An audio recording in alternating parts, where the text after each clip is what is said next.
कल भी मीटिंगें हुई और माननीय मुख्यमंत्री जी के साथ भी मीटिंग हुई और आज जो हमारी ट्रांसपोर्ट डिपार्टमेंट की जो प्रोमिनेंट यूनियंस हैं उनसे भी हमारी डिस्कशंस हुई हैं, डेलिब्रेशंस हुई हैं और लगभग सुबह से हम चार जो संगठन हैं उनसे हमारी बात हुई। एचआरटीसी का जो इंटक का संगठन है, एचआरटीसी का जो ड्राइवर यूनियन का संगठन है, एचआरटीसी का जो कंडक्टर यूनियन का संगठन है और एचआरटीसी का जो है भारतीय मजदूर संघ का जो संगठन है, उन सब से हमारी बात हुई और उन एचआरटीसी के बारे में जो उनको सुझाव देने हैं उन पे चर्चा हुई है। और जहाँ तक एचआरटीसी हिमाचल पथ परिवहन निगम प्रदेश के लोगों को जो है यात्रा सुविधा देने के लिए एक मुख्य भूमिका निभा रहा है, क्योंकि हमारे पास एयर कनेक्टिविटी नहीं है, हमारे पास रेल कनेक्टिविटी नहीं है। ऐसे में जो सड़क मार्ग है और सड़क मार्ग में भी एचआरटीसी का बहुत बड़ा रोल है। तो एचआरटीसी को किस ढंग से मजबूत करना है, एचआरटीसी के आय में कैसे संसाधन जो है कैसे पैदा करने हैं, या एचआरटीसी के कर्मचारियों की जो मांगे हैं उनको हमने किस ढंग से मीट करना है, वो सारी डिस्कशंस हमारी हुई हैं। और एक तो मैं आपको ये बताना चाहता हूं कि हमारे पास इस समय 3132 बसेस हैं एचआरटीसी में, 3142, और ये 3719 रूट्स पे चल रही हैं, 3719 रूट पे चल रही हैं। प्रदेश के दूर दराज दुर्गम इलाकों में हमारे एचआरटीसी सेवा दे रही है। दिल्ली से ले तक जो है हमारी एचआरटीसी के चालक और परिचालक जो है सेवाएं दे रहे हैं और हर परिस्थिति में जो है हमारे जो कर्मचारी हैं एचआरटीसी के, वो सेवा भाव से काम करते हैं और बेहतरीन हमारे पास कर्मचारियों का स्टाफ है। और लेकिन एचआरटीसी की दिक्कतें ये है कि हम 1355 करोड़ रुपए देनदारियां हैं या पेंशन की देनदारियां हैं या दूसरी दिक्कतें हैं। और एचआरटीसी की रोज की कमाई जो है हमारी जो है महीने की जो कमाई है वो है 65 करोड़ रुपया। इतनी बसें हम चलाते हैं, 3142 रूटों पे चलाने के बाद हमारी 65 करोड़ रुपए आय है और हमारा जो खर्चा है हर महीने 144 करोड़ रुपया है। और हमें 69 करोड़ रुपए का शॉर्टफॉल हर महीने होता है और ये हम सरकार के सहयोग से जो है ये पैसा सरकार से लेते हैं, वित्त विभाग से लेते हैं और फिर हम इस शॉर्टफॉल को पूरा करते हैं और उससे जो है कर्मचारियों के पेंशन और कर्मचारियों की तनख्वाह हम दे पा रहे हैं। तो इसलिए एचआरटीसी के आय में संशोधन कैसे हो या व्यवस्था कैसे सुधरे, उसकी हमारी डिस्कशन चल रही है। और इस समय जो है हमारे देश के कानून के मुताबिक सरकारी क्षेत्र में जो 15 साल पूरा कर चुके हैं उन बसों को और उन सरकारी गाड़ियों को सड़क से बाहर करने का आदेश हुआ है।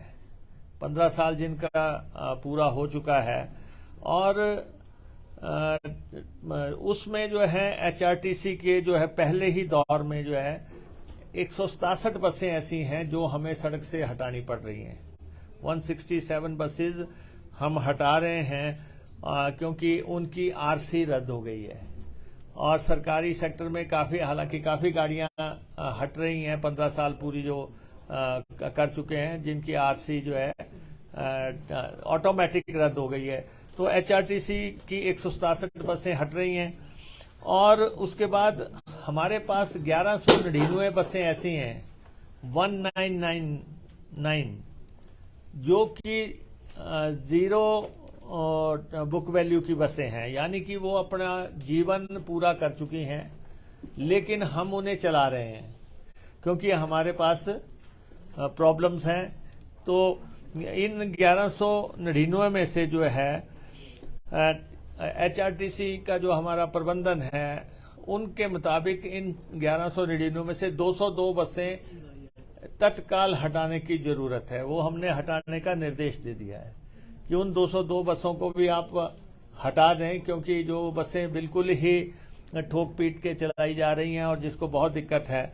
तो इसका मतलब हमारे पास 369 बसेज हम हटा रहे हैं और उसके बाद हमारी फ्लीट स्ट्रेंथ जो है 2773 रह जाती है। और उसको पूरा करने के लिए इस साल के दौरान हमने लगभग 600 बसों की प्रोक्योरमेंट का रोड मैप तैयार किया है कि हम 600 बसें किसी भी ढंग से जो है अपने फ्लीट में शामिल कर पाएं, ताकि हमारे ड्राइवर्स को, हमारे कंडक्टर्स को और सवारियों को जो है सुविधा हो सके। इनमें से जो अभी तक हमारे पास आई हैं 150 डीजल की बस अभी तक आ चुकी है और 15 बसें हमारे पास स्मार्ट सिटी धर्मशाला के लिए आई हैं, जिनका कि बहुत जल्दी जो है फ्लैग ऑफ किया जाएगा। जिनको 20 बसें हमारी शिमला के लिए आ चुकी हैं स्मार्ट सिटी में और 11 वॉल्वो बसेज हमारी आ चुकी हैं, जो कि कुल मिला के 196 बसें हमारे पास पहुंच गई हैं। और उसके बाद अब हमने 75 जो है बसेस के ऑर्डर हमने टेंडर हमने निकाल दिया है। ये सिटी बसेज हैं और इसमें बहुत बड़ा उसकी जो है बॉडी में या उसमें परिवर्तन नहीं है। वो बसेज हम ले रहे हैं शिमला के लिए और हमीरपुर, नदौन वगैरह क्षेत्र में चलाने के लिए। तो और वो 75 बसेज का हमने टेंडर फ्लोट कर दिया है। और उसके अलावा 225 बसें इलेक्ट्रिक हम और खरीदने जा रहे हैं, जो हमारी कैबिनेट ने हमें अप्रूव कर दिया है। वो बसेस का हम प्रोटोटाइप तय कर रहे हैं कि वो बसें एचआरटीसी की जो डीजल बसेज हैं उसी आकार की होंगी और वो ऊंची भी होंगी और उनकी बॉडी भी उसी तरह से बनाई जाएगी, पहाड़ के टोपोग्राफी के हिसाब से जो चल सके। तो 225 इलेक्ट्रिक बसेज हम और तय करने जा रहे हैं और उसके बाद इसी साल के दौरान लगभग 300 इलेक्ट्रिक बसेज के आसपास हम पहुंच जाएंगे। और कुछ बसेज हमने मुख्यमंत्री जी से रिक्वेस्ट किया है कि हमें डीजल बसेज अभी और फ्लीट में रखनी पड़ेंगी, क्योंकि दूर दराज दुर्गम इलाकों में जो बसें जा रही हैं ट्राइबल एरिया में, दूसरों में, उसमें अभी तक जो है इंफ्रास्ट्रक्चर तैयार नहीं हो पाया इलेक्ट्रिक बसेज का। या तो उसके लिए भी हमें हमारी कल बातचीत हुई है। तो कुल मिला के हम 600 के आसपास बसेस जो हैं अपने फ्लीट में जोड़ पाएंगे। और उसके बाद हमने ये कोशिश हम कर रहे हैं कि एचआरटीसी के स्टाफ को किसी भी ढंग से 7 तारीख को जो है तनख्वाह दी जा सके, 7 को तनख्वाह दी जा सके। जैसे इस महीने हमने प्रयास किया तो ड्राइवर्स को हम तनख्वाह दे पाए, ड्राइवर, कंडक्टर या जो सर्विंग जो हैं हमारे, उनको हमने 7 तारीख से पहले तनख्वाह दी। और हम पेंशनर्स को तनख्वाह देने में जो पेंशन देने में जो है देरी इसलिए हो रही है कि हमारे पास 9 करोड़ का शॉर्टफॉल था और इनकम का कोई स्रोत बन नहीं रहा था। तो कल ये मीटिंग हुई है, वो हमारे साथ सहमति बनी है कि 9 करोड़ हमें सरकार दे देगी। तो हम अगले 2-3 दिन के अंदर पेंशनरों का भी भुगतान करेंगे। और हमने सरकार से आग्रह किया है कि हमें ये जो 69 करोड़ है ये हमें एक मुश्त दिए जाएं। ये नहीं है कि हमें कुछ पैसा जो है मिल जाता है फर्स्ट क्वार्टर में, कुछ बाद में मिलता है। तो हमने कहा ये जो हमारे 65 करोड़ की आय के बाद जो है 69 करोड़ की जो जरूरतें हैं वो हमें एक मुश्त दी जाए। और उसके बाद हमारे जो ओपीएस हमने एचआरटीसी में लागू कर दी। सबसे बड़ी बात है कि HRTC के कर्मचारी जिन्होंने यहाँ पे सेवा दी, पेंशन पे चले गए, पेंशन को लेके भी कई तरह की प्रॉब्लम्स वो झेल रहे हैं। लेकिन हमने HRTC में सबसे पहले जो है OPS लागू करने का फैसला कर दिया, इनसे ऑप्शंस वगैरह मांग लिए और मैंने चारों यूनियन से बात की। सारे यूनियन, सारे कर्मचारी हमारे इस बात से खुश हैं कि एक सही दिशा में सही कदम टाइमली जो है उठाया गया है। और सेकेंडली जो है हमने जो हम 7700 के आसपास हमारे पास पेंशन के कर्मचारी हैं जो पेंशन पे चले गए हैं और उनको जो है नए पेंशन नियमों के तहत जो है जो वेतनमान दिया जाना है वो हमने लागू कर दिया है। तो इसलिए लगभग सारे सिस्टम में संशोधित वेतनमान लागू करने का ये फैसला हो गया। हालांकि 23 करोड़ के आसपास इसका खर्चा था, लेकिन हम इसको मैनेज कर रहे हैं। और साथ में यहाँ पे कर्मचारियों का जो है चालकों प्रचालकों का 39 महीनों का जो है भत्ता जो है जो रात्रि में सेवा ये करते हैं वो लंबित है।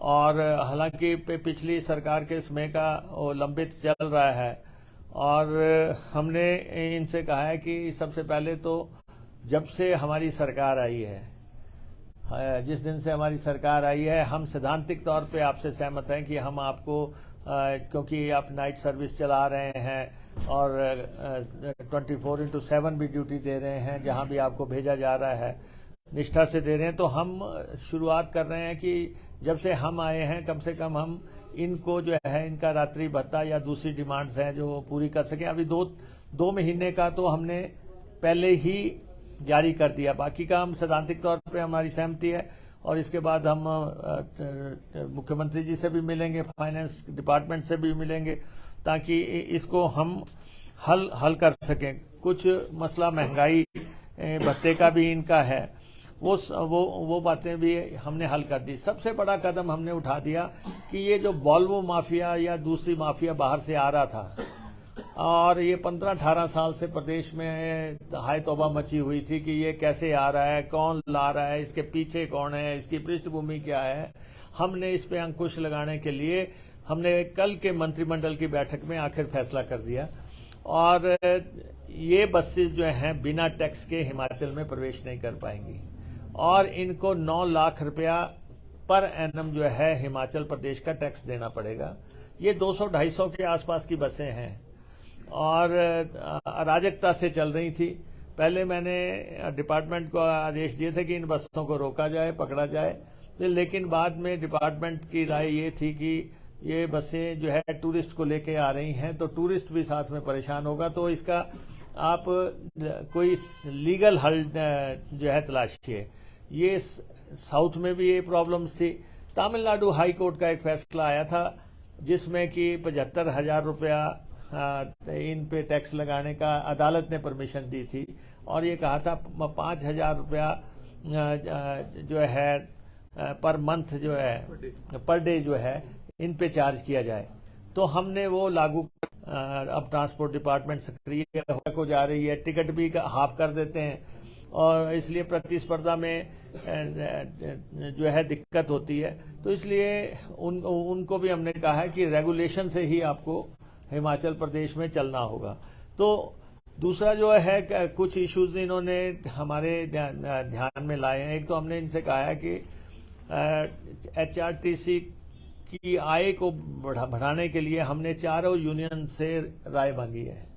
हमने चारों से पूछा है कि आप ये बताएं कि HRTC 65 करोड़ कमा रही है और हम इसकी आय कैसे बढ़ा सकते हैं। हमने चारों को कहा है कि आप अपना स्टेटस नोट हमें प्रेजेंट करें ताकि हम अपने उस पे खड़े हो सकें और इनका पक्ष भी है। इनका कहना है कि जो सुविधाएं हैं, जो रियायतें हैं, कि एचआरटी सिर्फ कमर्शियली नहीं चलाई जा रही है।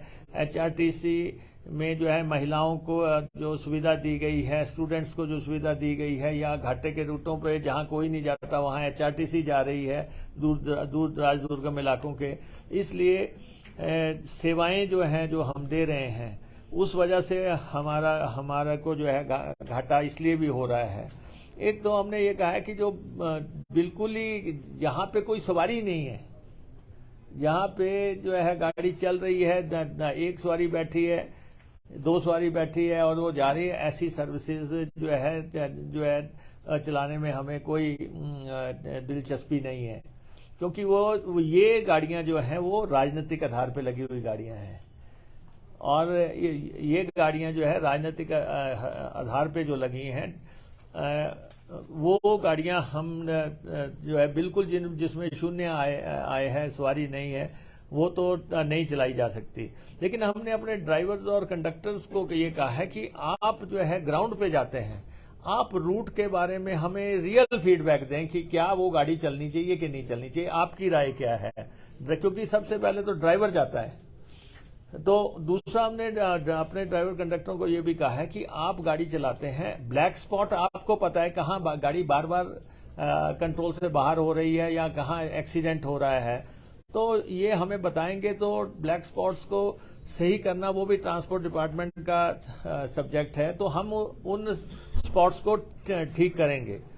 और दूसरा जो है, इन लोगों का ये कहना है कि टाइम शेड्यूल को लेके प्राइवेट ट्रांसपोर्टरों के साथ जो इनके ग्रजेस हैं, ये कि वो लोग जो हैं बिना टाइम के जो है इनके साथ उसमें उलझ जाते हैं। तो हमने साफ कहा है कि हमारा किसी से संघर्ष करने, लड़ाई का हमारा कोई किसी से योजना नहीं है। हमें अपनी सर्विसेज में सुधार करना है। हमारे अधिकारी देखेंगे कि कौन कौन से रूट्स में प्रॉब्लम है, कहाँ कहाँ सुविधाएं देनी है। तो उस मसले में हमने कुछ कमेटीज वगैरह यहाँ पे फॉर्म की हैं। लेकिन हमारे सब यूनियंस ने ये कहा है कि हम ट्रांसपोर्ट को चलाए रखना चाहते हैं, सुविधाओं में विस्तार चाहते हैं, लेकिन जो कुछ इश्यूज हैं, जो क्योंकि सबने अपने परिवार पालने हैं, तो इनका ये कहना है कि तनख्वाह समय पे मिले, एरियर समय पे मिले या रात्रि भत्ता समय पे मिले, ये बातें जो हैं हमने इनके साथ। दूसरा, हालांकि हमने कल एक और बड़ा फैसला भी किया था आपके सामने। हमने प्रदेश में सब लोगों को कहा है कि जिनकी गाड़ियां रजिस्टर नहीं है, उन्होंने कराई नहीं रजिस्टर, हम उनको कह रहे हैं कि आपको 30 जून तक का समय देते हैं। उनका जो आज का मूल्य है, गाड़ी की वैल्यू आज की निकाल के आप उसकी रजिस्ट्रेशन करा लें। आपको एक मौका दिया जा रहा है पूरे प्रदेश में कि आप अपनी गाड़ी की रजिस्ट्रेशन करा लें। कई कहते हैं, कईयों के जेसीबीज हैं, कईयों की पोकलैंड्स हैं, कईयों के ट्रैक्टर्स हैं और कईयों की दूसरी गाड़ियां हैं जो बिना नंबर के चल रही हैं। हम एक मौका दे रहे हैं कि आप जो है अपनी गाड़ियां रजिस्टर करा लें। हिमाचल के अंदर कोई गाड़ी बिना नंबर के ना चले। दूसरा, हमने कल ही एक कैबिनेट में इम्पोर्टेंट फैसला लिया, वो ट्रकों से जुड़ा हुआ था, जिसमें कि प्रदेश के 1 लाख लगभग 60,000 के आसपास ट्रकर्स ये थे कि उनका ये कहना था कि हम टैक्स जमा नहीं करा सकते, पिछला पे बकाया जो है, बकाया देनदारी है, वो हम जमा नहीं करा सकते क्योंकि उस पर पेनल्टी और ब्याज इतना ज्यादा हो गया है कि हमारी पहुंच से बाहर है। तो हमने दोनों माफ कर दिए। हमने दोनों उनको एक मौका दे दिया कि आपको एक मुश्त हमने माफ कर दिया, आप जो है अब जो अपना टैक्स जमा करा दें और आगे से जो है अपने आप को रेगुलराइज कर दें। ये भी एक बहुत बड़ी मांग जो है आ रही थी, जिसको कि हमने पूरा कर दिया। तो इसलिए जो ट्रांसपोर्ट सेक्टर है, ट्रांसपोर्ट, और थर्डली हमने कल कैबिनेट में ये भी कर दिया, जो ई बसेज हैं या ई ट्रक्स हैं या ई 4 टायरों वाले जो वाहन हैं, उनको जो है 50% सब्सिडी पर खरीदने का कल हमने अनुमोदित कर दिया। कैबिनेट से हमने अनुमोदित कर दिया कि अगर कोई खरीदना चाहता है तो उसको सब्सिडी का प्रावधान जो है वो कर रहे हैं। बाकी जो बेरोजगारों के लिए हम नीति ला रहे हैं कि हम 500 के आसपास रूट्स जो हैं, छोटी टेम्पू ट्रैवलर हैं या 18 सीटर हैं, उनको हम ला रहे हैं उस नीति के लिए कि वो आएं और अपनी गाड़ी डालें, अपना जो है रोजगार देखें कि किस ढंग से करना है। HRTC को में जो बाहर से गाड़ियां HRTC के साथ चलती हैं, उनका भी हमने ये कहा है कि जो HRTC के बैनर पे चलती हैं लेकिन प्राइवेट हैं, वो उन गाड़ियों की व्यवस्था को भी सही करने के लिए हमने MD साहब को कहा है। एक और ये पूरे प्रदेश से और प्रदेश से बाहर जितनी भी जगह ढाबे हैं वहां पे हमारी HRTC की गाड़ियां लगती हैं, और हर जगह से कंप्लेंट्स आ रही हैं कि जी यहाँ फलां की लग गई, फलां से हटा दी। तो हमने MD साहब को निर्देश दे दिए हैं कि ये पूरा रिव्यू किया जाए और एक मेरिट पे जो है अच्छा सस्ती और अच्छी रोटी जो है लोगों को उपलब्ध करवानी है तो वो करवाई जाए। और इसके अलावा जो है हमीरपुर में हम एक नया अड्डा बनाने जा रहे हैं, और नदौन में हम इलेक्ट्रिक डिपो जो है बनाने जा रहे हैं, और हमने डीजल पंप किलाड़ में स्थापित कर दिया है, ठियोग में स्थापित कर दिया, करसोग में स्थापित कर दिया। और इसके अलावा एक प्रचार कुछ लोगों ने चला रखा था कि ढली का जो हमारा डिपो है वो हम वहां पे टूरिज्म की इकाई खोलना चाहते हैं और HRTC को डिसलॉज करना चाहते हैं। ऐसी कोई मंशा, ऐसी कोई योजना नहीं है। रादर उसको हम पहले से अच्छा सुधार करके जो है वहाँ व्यवस्था हम कायम करने जा रहे हैं। और कुछ जो धार्मिक स्थल हैं उनकी बसों के लिए जरूर हमने इनको कहा है कि जितने भी हमारे धार्मिक स्थल हैं, चाहे वो चिंतपूर्णी है, ज्वाला जी है, नैना देवी है, बाबा बालकनाथ जी हैं, या फिर चामुंडा जी हैं, कांगड़ा जी हैं, या जितने भी जगह हैं वहाँ पे अच्छी बसें किस ढंग से हमने चलानी है।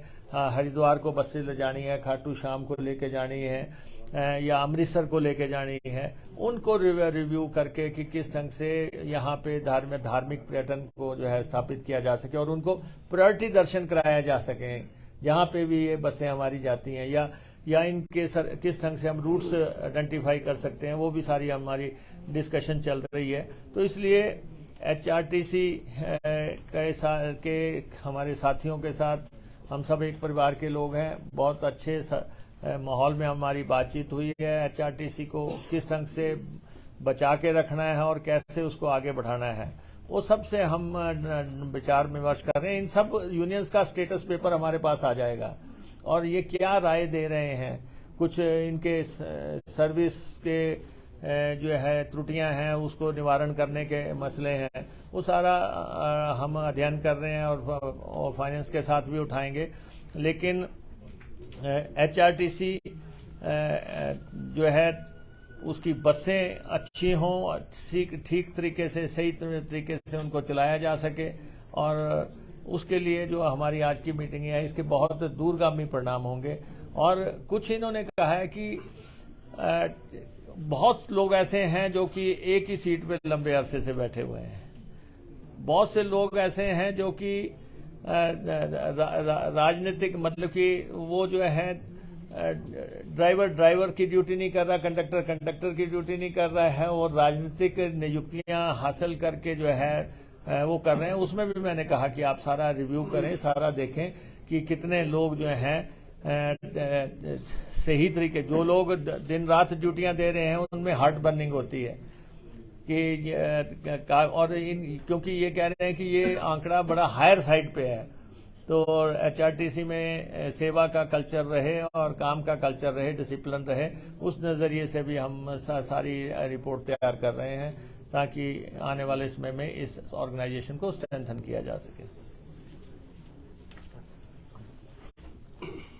सर, आपने एक चीज कही कि जो वोल्वो बसें उनके लिए आपने 9 लाख रुपए कहा, तो ये मासिक टैक्स रहेगा? Annual tax. सर, टैक्स माफ किया गया, एक मुश्त जो आपने माफ किया है, इसमें जो है कितना बोझ पड़ेगा आप पर, कितना था ये जितने आपने 1,60,000? नहीं, ये इससे बोझ नहीं पड़ेगा। इससे जो 200-250 करोड़ रुपया हमारा रुका पड़ा हुआ था, जो टैक्स हमारा आ नहीं रहा था, वो आ जाएगा, क्योंकि पेनल्टी और इंटरेस्ट उन्होंने कभी देनी नहीं और टैक्स हमारा आना नहीं। तो इसलिए हमने कहा भाई टैक्स हमारा दे दो और बाकी जो है आपको माफ किया। सर, एचआरटीसी के कर्मचारियों की एक बड़ी टाइप से मांग रखी है कि एचआरटीसी को रोडवेज में कन्वर्ट किया जाए, वो भी कोई डिस्कस हुआ? नहीं, ऐसा है कि कर्मचारी संगठनों ने अपनी अपनी मांगे रखी हैं, तो उसमें ये बातें भी उन्होंने लिखी हैं। ये सब चीजें जो है आने वाले सबसे इस समय तो सबसे बड़ी बात ये है कि एचआरटीसी की पर मंथ इनकम 65 करोड़ रुपए है, खर्चा जो है 144 करोड़ रुपए है, और हमें सरकार से पैसे लेने पड़ रहे हैं, लेकिन हम आय कैसे बढ़ा सकते हैं? हमारे लोग भी इंटरेस्टेड हैं इसमें। उन्होंने कई ऐसे सुझाव दिए हैं जिससे कि एचआरटीसी की आय में आश्चर्यजनक सुधार हो सकता है। तो एचआरटीसी की आय में कैसे इजाफा किया जाए, हमारे ऑफिसर्स की कमेटी इस पे भी का काम करेगी। वो मैंने एमडी साहब को आज की मीटिंग में भी और इससे पहले भी कहा, लेकिन आज तो क्रिस्टल क्लियर बातें ऑर्गेनाइजेशन की तरफ से आ रही हैं, जो वो रोज देखते हैं, वो उन्होंने हमारे समक्ष रखी हैं। तो वो उन पे किस ढंग से चरणबद्ध तरीके से एक्शन हो सकता है, वो हम करने का प्रयास करेंगे। एचआरटीसी ही एकमात्र साधन है यहाँ लोगों को घर पहुंचाने का, और इसलिए जो है इसको किस ढंग से सशक्त करना है, मजबूत करना है, उसके बारे में हमारा संगठनों से बातचीत हुई, और ये डेलिब्रेशंस हमारी होती रहेंगी, बातचीत हमारी होती रहेगी। बसेस को प्रोत्साहित कर रहे हैं सर, दावा है सरकार का, ई बसेस को प्रोत्साहित करेंगे सर। 5 महीने पहले जब सरकार का गठन हुआ, टूटीगंडी क्रॉसिंग पे सर चार्जिंग स्टेशन स्थापित करने की, आप भी उस विजिट में थे, सीएम साहब भी थे, अभी तक सर वो स्थापित नहीं हुआ चार्जिंग स्टेशन टूटीगंडी क्रॉसिंग पार्किंग के ऊपर सर। नहीं, ऐसा है, ये गवर्नमेंट सेक्टर है। गवर्नमेंट सेक्टर में हर चीज टेंडर होके होगी, गवर्नमेंट सेक्टर में हर चीज जो है कायदे से होगी, लेकिन ये एक परिवर्तन का दौर चल रहा है। इसीलिए हमने अभी डीजल बसेस क्यों खरीदी 150, या अभी हम कुछ और क्यों खरीद रहे हैं? जब तक हमारी व्यवस्था सारी कायम नहीं हो जाती। हमने 36 करोड़ रुपया इसी काम के लिए दिया है, 36 करोड़ रुपया दिया है, क्योंकि हम रूट तय करेंगे, जैसे बद्दी, नालागढ़, भरतगढ़ और आगे नंगल से ऊना और हमीरपुर एंड देरा वगैरह की तरफ को रूट नंबर 1 हम बढ़ा रहे हैं। लेकिन अगर हम बढ़ा रहे हैं तो वहां सारी जगह जो है पहले ई व्यवस्था तो की जाएगी। पहले वहां पे प्राइवेट वाले भी इंटरेस्टेड हैं कि हम इंफ्रास्ट्रक्चर लगाएं। हम गवर्नमेंट की बसेस तो हम गवर्नमेंट के सेक्टर में तो बिल्कुल भी चांस नहीं लिया जा सकता कि ड्राइवर बस लेके जा रहा है और उसको जो है रास्ते में कहें कि जी आप पड़ती है, हमें बैंक्स के पास जाना पड़ता है। तो इसलिए हम सारी चीजें पारदर्शिता से कर रहे हैं। हम ग्लोबल टेंडर करते हैं। हमारा बिल्कुल स्पष्ट है कि कोई भी चीज का आपने करनी है, आप ग्लोबल टेंडर से करें, पारदर्शी तरीके से करें, ताकि सबको विश्वास हो कि जो कुछ हुआ है वो एक ट्रांसपेरेंट तरीके से हुआ है। तो इसलिए सवाल ये नहीं है कि एक जगह हम कहीं खड़े हो गए और वहां आपने भी कैमरा लगा दिया कि यहां तो लगा नहीं। ये कोई हैंडपंप तो है नहीं कि सुबह को गाड़ दिया जाए है। ये व्यवस्था पूरी कायम की जाएगी और हमें अपने चालकों प्रचालकों की सुविधा का भी ख्याल रखना है कि के साधन बढ़ाने के लिए क्या किराए में वृद्धि की जाएगी? ऐसा है कि हम मामलों को हल कर रहे हैं। आप सोच रहे हैं कि मैं पेचीदा करके निकल जाऊं। आपका बहुत बहुत धन्यवाद। सवाल ये है कि आप कह रहे हैं कि इनकम 65 करोड़ है और खर्चा 143 करोड़ है और साथ में 1300 से ज्यादा करोड़ से ज्यादा घाटा भी है। तो और आप कह रहे हैं वेलफेयर भी करना है, तो कैसे संभव है कि आप एचआरटीसी को? नहीं, देखिए ऐसा है, एचआरटीसी को वेलफेयर की जो हमारा जिम्मेवारियां हैं उसका निर्वहन करना ही करना है, वो हमें करना ही करना है। उसमें कोई रिकमेंडेशन किसी की नहीं है। वो हमारे ड्राइवर्स भी जानते हैं, वो हमारे कंडक्टर्स भी जानते हैं कि हमें वेलफेयर करना है। जिसको कोई नहीं लेके जा रहा है उसको हमें लेके जाना है, और दूर दराज दुर्गम इलाकों में हमने ही जाना है। सर मेरी छोटी सी दो प्रश्न थे। जो पिछली सरकार में 1.5 साल पहले 2 साल पहले 75 बसों का इलेक्ट्रिक बसों का ऑर्डर दिया गया था, तो वो तो अभी तक आई नहीं थी। लेकिन सरकार प्रोग्रेसिव है कि हम लोग इलेक्ट्रिक बसेस की तरफ जाएंगे। जो आपने ऑर्डर बताया ये 2 साल में आएगा कि 3 साल में आएगा? नहीं, ऐसा है प्रकाश जी, हमारे पास धर्मशाला में 15 बसेज आ गई हैं और शिमला में 20 बसेज आ गई हैं, और वो चंद दिनों में चल पड़ेंगी। और ये जो 75 बसेज हैं, मेरे को लगता है कि क्योंकि टेंडर कर दिया, ग्लोबल टेंडर है, तो मुझे लगता है कि 6 महीने के अंदर अंदर ये 75 बसेज तो आ जाएंगी।